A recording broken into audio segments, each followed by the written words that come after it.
सरेनी विधानसभा 182 कई सारे प्रत्याशी मैदान में उतरे हैं, लगातार जनसंपर्क कर रहे हैं। लेकिन अगर साफ तरीके से बात किया जाए तो इस समय सरेनी की जनता जो है बदलाव देखना चाहती है। सरेनी की जनता चाहती है कि इस बार सपा भाजपा जातिगत समीकरण को छोड़कर जनता काम देखना चाहती है। कौन से प्रत्याशी ने कितना काम किया और कौन सा प्रत्याशी जो है इस बार जनता की नजर में है। हमारे साथ ज्यादा बातचीत करने के लिए मौजूद है निर्दलीय प्रत्याशी संतोष कुमार वर्मा, जो लगातार सरेनी क्षेत्र में कई सारे काम करा चुके हैं और अब ये जनता के पास जा रहे हैं। किन मुद्दों को लेकर जा रहे हैं, जनता को क्या समझा रहे हैं, सीधा इन्हीं से बात करते हैं। भैया, आपका हमारे चैनल में बहुत बहुत स्वागत। भैया आपके चैनल को धन्यवाद। आप सरेनी विधानसभा से 182 से चुनाव लड़ने जा रहे हैं, कैसे मन में आई कि हम चुनाव लड़ेंगे? मन में आना क्या, हम भी इसी धरती के, इसी बैसवारा धरती के रहने वाले हैं। यहीं हम भी पैदा हुए हैं और बहुत समय से हम देखते चले आ रहे हैं कि हर साल, हर 5 वर्ष में चुनाव होते हैं। लोग आते हैं, वादा करते हैं, वादा करने के बाद चले जाते हैं और उन्हीं वादों को 5 साल हमारे विधानसभा की जनता कहती रहती कि नहीं, फला आए थे, इसको काम करवाने के लिए गए थे, लेकिन काम हुआ नहीं। इस दुर्दशा को देख करके मेरे मन में आया कि अगर ईमानदारी पूर्वक इस क्षेत्र की सेवा की जाए तो हो सकता है 5 साल में इतना काम कर दिया जाए कि एक ही काम को बार-बार जनता दोहराने का काम ना करे। मुद्दे क्या हैं आपके पास, किस कारण जनता आपको वोट दे ये जानना चाहती है? हमारे पास एक मुद्दा नहीं है, बहुत सारे जनता की बहुत सारी समस्या है जो कि आपके चैनल के माध्यम से 2-4 मिनट में गिनाए नहीं जा सकते हैं। लेकिन आज सोशल मीडिया पे सबसे ज़्यादा जो वायरल हो रही हैं समस्याएँ, रोडों की समस्याएँ हैं। चाहे वो गाँवों की हो, चाहे मेन रोड हो, गड्ढे युक्त हर जगह रोडें हैं। सरकार के द्वारा फंड आता है, बनाई जाती हैं, लेकिन वो 4-6 महीने बाद ही टूट जाती हैं। तो इनको, इनमें बनाने में क्या कमी रह जाती है कि जो हर पंचवर्षीय में, हर चुनाव में यही रोड, रोड, रास्ते की समस्या। और तहसीलों में हुआ भ्रष्टाचार का बोलबाला है, कमीशनखोरी का बोलबाला है, पानी की टंकियाँ हैं, शोपीस खड़ी हैं, पाइपलाइन कहीं पड़ी, कहीं नहीं पड़ी। इस तरह बहुत सारी समस्या है। स्वास्थ्य, शिक्षा की बहुत बड़ी अव्यवस्था है।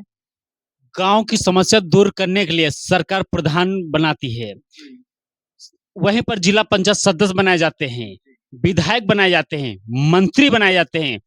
क्या लगता है कि हर बार ये पंचवर्षीय में बदलते रहते हैं, लेकिन वो जो सड़क है, क्या लगता है कि आपको एक बार बना दी जाए तो क्या 5 साल बाद उसको बनाने की जरूरत पड़ सकती है? अगर वो सही ढंग से बनाए जाएँ या जो भी काम किए जाएँ, अगर इस पंचवर्षीय में कर दिया गया, उसको इतना मजबूती से साथ किया जाए कि अगली पंचवर्षीय में या जो भी आए आगे जनप्रतिनिधि या उसको नया काम करना पड़े। उसी काम को ये एक चुनावी मुद्दा बना लिया जाता है। उसी काम को बार-बार करते रहो और उसी काम को लेकर के चेहरे बदलते रहते हैं, लेकिन स्थिति ज्यों की त्यों बनी रहती है। क्या लगता है कि ये जो ग्राम प्रधान है या जिला पंचायत प्रत्याशी हैं, विधायक हैं या फिर कहे तो मंत्री तक हैं, क्या 5 सालों में नहीं लगता कि अगर जनता ने हमें अपना वोट देकर जिताया है तो हमें जनता के हित के लिए काम करना चाहिए? आपके चैनल के माध्यम से मैं बता दूँ, अगर ऐसी सोच के लोगों का प्रतिनिधित्व विधानसभा में होता, तो आज जो ये रोडों की समस्याएँ, जगह-जगह लोग कहीं हस्ताक्षर करवा रहे हैं, कहीं धरना दे रहे हैं, कहीं प्रदर्शन हो रहा है, ये चीज़ें ना होती। जबकि किसी से छिपा नहीं, आप पत्रकार बंधु खुद जा के इन समस्याओं को उठा रहे हैं। आप यहीं लालगंज ब त्रिवेदीपुर रेलवे फाटक से त्रिवेदीपुर जाने वाले मार्ग को देख लीजिए। क्या 2-2 मंत्रियों वाला ये है जिला है? इतने बूथ अध्यक्ष हैं, इतने मंडल अध्यक्ष हैं, क्या किसी की नज़र नहीं जा रही है? क्या सरकार कहती कि मैं काम नहीं करूँगा? इसका क्या मतलब है? इन्हीं से पूछा जाए कि नहीं, क्या मतलब ये रास्ते क्यों नहीं बन रहे? चकमिल की भीटी वाला रास्ता हो गया, एक अभी भोजपुर ऊँचगाँव का मामला है। ये रोडें क्यों नहीं बन रही? यही नहीं, ये तो हमने 2-4 बता दिया। सैकड़ों ऐसी स्थितियां हैं, सिर्फ रास्ते की प्रॉब्लम है कि वही मुद्दा हर बार होता है, इस बार भी हो रहा है, अगली पंचवर्षीय आएगी तब भी यही मुद्दे रहेंगे। ये है, काम करने वाला कोई नहीं आ रहा है कि नहीं काम किया जाए। जनता ने साफ शब्दों में कह दिया है कि चाहे भाजपा से हो या सपा से हो, जिसको बना दो वो अपना काम निकाल के चला जाता है, लेकिन जनता की समस्या जैसी की तैसी बनी रहती है। इस समय वास्तव में निर्दलीय, जैसे कि पार्टियों पर जब भरोसा जनता नहीं करी, तो आप निर्दलीय से चुनाव लड़ने जा रहे हैं, आप पर कैसे जनता भरोसा करेगी? हमारे ऊपर जनता सोच विचार ले कि क्यों भरोसा करेगी। सबसे पहला तो जनता को ये फायदा हो रहा है कि जैसे किसी की समस्या है, 10-20 लोग हुए, एक ग्राम सभा से हुए, 2 ग्राम सभा, जितने भी लोग, अगर कोई अकेला व्यक्ति भी होगा वो आकर के मुझसे मिलेगा और मैं उसकी बात सुनूंगा। वो हमारे ऊपर दबाव भी बना सकता है किसी काम को करवाने के लिए, लेकिन जो आज तक विधानसभा में विधायक दिए गए हैं उस पर कोई भी जाकर के दबाव नहीं बना सकता है कि नहीं हमारा ये काम होना ही चाहिए।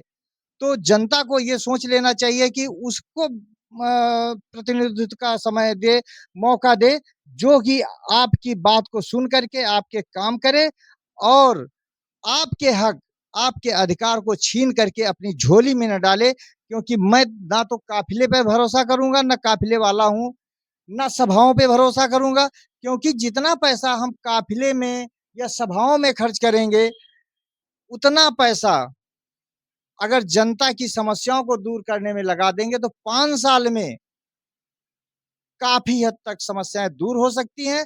और जो दूर नहीं हो सकती उसको अगली पंचवर्षीय में होगा, लेकिन जो एक बार समस्या दूर कर दिए, कम से कम 10-5 साल के लिए फुर्सत तो हो जाए। क्या लगता है कि भाजपा सरकार में इन 5 वर्षों में कितना काम क्षेत्र में हुआ है? क्षेत्र में आप लोगों के चैनल के माध्यम से दिखाया जा रहा, वही देख रहे हैं। क्षेत्र के होने के नाते हम जा करके भी देख रहे हैं। योजनाएं तो बहुत सारी आई, लेकिन धरातल पर नहीं उतारी गई हैं। अगर धरातल पर उतारी गई हैं, या तो उनमें कमीशनबाजी हुई होगी, तभी तो ठेकेदार अच्छे से काम नहीं कर पाए। भाजपा वाले कह तो रहे हैं कि गाँव में मिनी सचिवालय बनाए गए, दिए गए हैं, शौचालय लोगों को दिए गए हैं, और कई सारी ऐसी स्कीमें हैं जो लोगों को दी गई हैं। तो कर तो रही भाजपा काम। शौचालय बनाए गए हैं, जो 10,000 12,000 में शौचालय बनना है, कहीं शौचालय बनता है 10-12 हजार में। इससे अच्छा तो ये पैसा दिया ही ना जाए। ये तो देने का मतलब सरकार के ऊपर लोड तो पड़ रहा है, लेकिन वो पैसा आ करके ग्राम सभा में आता है। तो एक शौचालय में जो 12,000 रुपए मिलता, 2,000 रुपए तो सीधे उसको देना पड़ जाता है, जो दिलवा रहा उसको। अब 10,000 में कौन सा शौचालय बन जाएगा? आदमी के पास अगर पैसा होता, किसी व्यक्ति के पास होता, तो अपनी जेब से बनवा लेता। या तो उसे शौचालय में जितना धन लगता है, या तो वो दिया जाए, या फिर थोड़ा थोड़ा करके धन को बर्बाद ना कर दिया जाए, क्योंकि ये तो देश के ऊपर भार पड़ रहा है। ग्राम सभाओं में मिनी सचिवालय बनाए गए हैं, जिससे लोगों को जो तहसील भागते हैं, ब्लॉक भागते हैं, वहां जाना ना पड़े, गांव में उनका काम हो जाए। ये भी तो सही है। किसी मिनी तहसील में काम नहीं हो रहा। कौन सी ऐसी ग्राम सभा है जहाँ पे सेक्रेटरी बैठता हो, लेखपाल बैठता हो, प्रधान का कार्यालय हो? कौन सी ऐसी ग्राम सभा है? वहाँ कंप्यूटर भी दिए गए, सारी चीजें दी गई हैं। बच्चों के खेलने के लिए हर ग्राम सभाओं में खेल मैदान होना चाहिए। कहाँ पे खेल मैदान है? कहाँ बच्चे अपनी प्रतिभा दिखा पा रहे हैं? अगर सैनिक जनता पर भरोसा करके आपको विधायक बनाती है, तो क्या लगता है जो मिनी सचिवालय गांव में बने हैं, क्या इन पर वही काम होगा जो तहसीलों और ब्लॉकों में होता है? इन मिनी सचिवालयों से जन्म प्रमाण पत्र, मृत्यु प्रमाण पत्र, आय प्रमाण पत्र, खतौनी किसानों की और बहुत सारी समाज की जो भी समस्याएं हैं, सारी ऑनलाइन उन्हीं मिनी सचिवालय से मैं पूरा करवाने का काम करूंगा। किसी भी हद तक जा करके, चाहे वो प्रधान हो, चाहे जो भी अधिकारी हो, सभी को बैठना पड़ेगा उसी मिनी सचिवालय में। क्योंकि इस जनता के टैक्स के पैसे से अधिकारियों को सैलरी मिलती है, और ये जो योजनाएं आती हैं, ये भी उन्हीं टैक्स से, आपके पानी में, किताब में, कॉपी में, जिस चेयर में आप बैठे इसका भी टैक्स आप खरीद रहे हैं, तो आप टैक्स दे रहे हैं, वही टैक्स जा करके घूम करके यहाँ आ रहा है। लास्ट में जनता, सैनिक जनता से क्या कहना चाहेंगे? सरेंडी की जनता से यही कहेंगे कि आप लोग इतने बुद्धिजीवी हैं, जात समीकरण को भूल जाइए, पार्टी समीकरण को भूल जाइए।